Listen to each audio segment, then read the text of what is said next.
You just have to observe a man talking to his boss and talking to his peon. Then I know what the man is. If he talks in two different ways, he is a man to be shunned. I always tell young girls looking for a husband, just to go and watch him at his work and see how he behaves with his boss and his assistant. If the behavior is different, leave him. End your dating that day itself, because he is going to be a very bad person.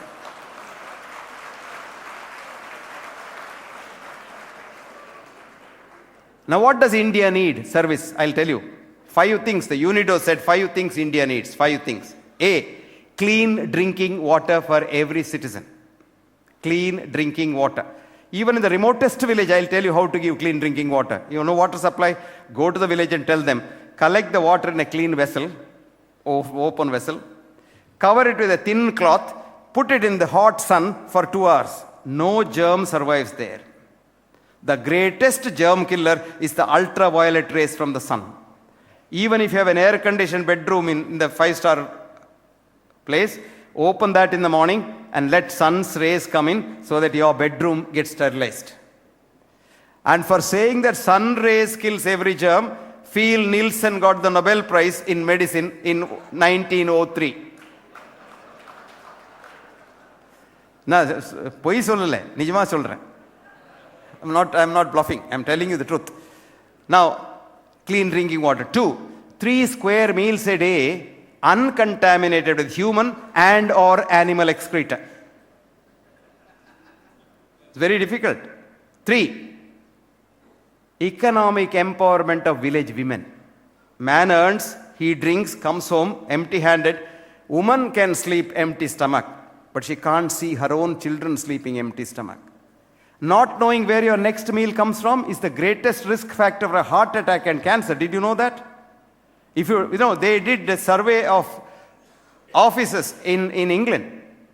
The managing director never got a heart attack as much as the peon got. The managing director gets a salary.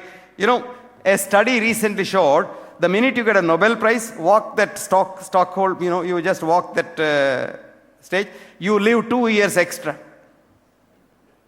But a man who doesn't know when his next meal coming from, he will die of a heart attack. So, please empower the women economically. 3rd, 4th, 1 toilet for every house. Lot of things get managed. 1 toilet for every house. 5, see that girls go to school at least up to the 20 years, because fertility between 16 and 20 is 5 times greater than after 25. If a girl in India can get married after 25, population problem automatically decreases. You don't have to cut nothing.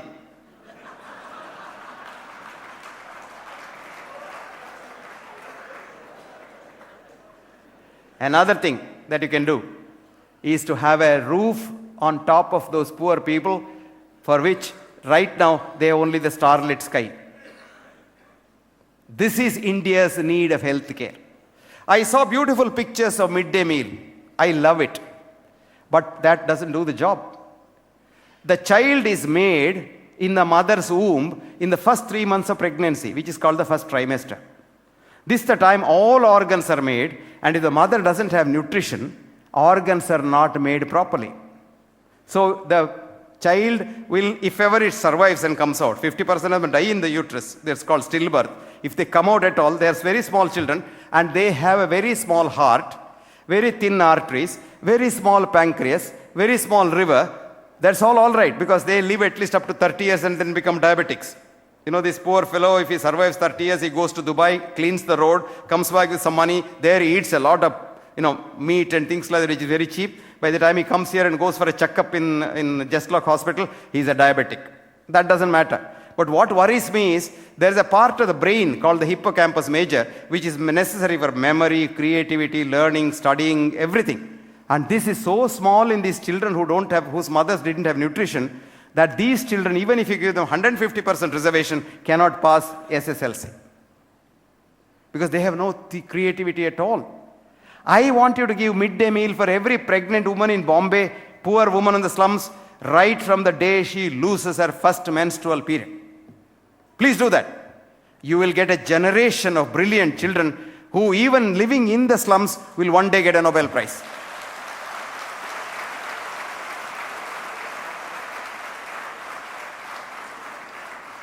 If you want more details, I have written a detailed article in the Bhavan's Journal about this, and 2 chief ministers picked up the article and called me. One, of course, in one area, I am the chairman of their health department in Bihar, Gujarat. They have implemented this. Every pregnant woman now gets a midday meal, which is more important than giving a midday meal to a child. 950 million people in this world do not have more than 1 meal a day. Did it bother you? You are worried about various other things. You are worried about giving sight to somebody who has got a cataract. But did you know why he gets the cataract in the first place? Cataract is seen at the age of 40 in poor people, whereas it is seen at the age of 80 for rich people like you. The difference is simply this. For cataract to come, or to prevent cataract, you require zinc and other elements in the food. So if you have a variety of food, especially fruits and vegetables, etc., your cataract gets postponed. These poor people don't have that at all. They have some rice gruel or wheat gruel and some dried thing or some pickles. They have nothing. And then the virulent ultraviolet rays. So they get cataract at the age of 30. Then you go and say, I will remove the cataract. 1,000 cataracts Rotary Club has removed. Everybody claps. But I would be happy if you fed those fellows first and prevent a cataract. This is the most important thing. Vaccinations, good, they are good. But ask yourself one question. Other than smallpox, is there any disease in the world which vaccine has eradicated? The answer is no. For the simple reason that a vaccine does not eradicate a disease. It will give you an impression. But the vaccine requires good nutrition first place. The vaccine doesn't prevent disease. The vaccine requires good nutrition, and the nutrition is protein. Antibodies are proteins. So if you have good protein like your children, you vaccinate them, they are fine. But a poor man's child doesn't have protein at all, you vaccinate it. So the British formula says, in a poor country with lot of malnourished children, the only way to prevent polio is to give Salk vaccine. It's a little costlier, doesn't matter. It comes to about 7.5 rupees per child. It's not a big thing, but every country has banned live oral vaccine except Africa and India, and this is the only place where it can be sold. It's banned. You can't give oral polio vaccine in countries like America and Europe. You can give Salk vaccine, which is an injection vaccine. But here the argument is, we don't have money for that. It requires a lot of money. That is not the argument, my dear friends. You want to do good, right? Do the right thing. Why have half-hearted measures? There are a lot of philanthropes in this world, and you see them on the television, you see them. But are they really philanthropes? You go deep into it, and you find they have an agenda, a hidden agenda. This is what worries me. So I want a Rotarian to walk his talk. And many times what happens is we have superficial talks. I'm reminded of a joke. One day a fool like me was traveling in the plane. He was a very arrogant fool like me. And next to him was sitting an innocent girl, high school girl, reading a book very seriously. So this man wanted to strike a conversation with that girl.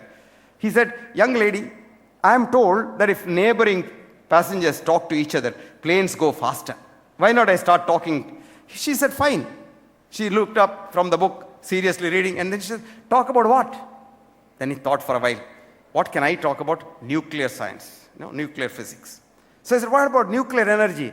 Young girl said, that's fine, that's a good subject. But before that, I'll ask you a question, she said. He said, go ahead, I'm here to answer. She said, a cow, a goat, and a horse, right? They all eat grass. Agreed? Yes. But a goat brings out hard pellets at the other end. The cow puts out a large sort of putty, and the horse brings out large shakes of dried grass. Why is that? She asked. This arrogant fool like me thought for a long time, scratched his head and said, come to think of it, I don't know the answer. Then she said, well, that serves you. A man who doesn't know shit, he doesn't deserve to talk about nuclear energy.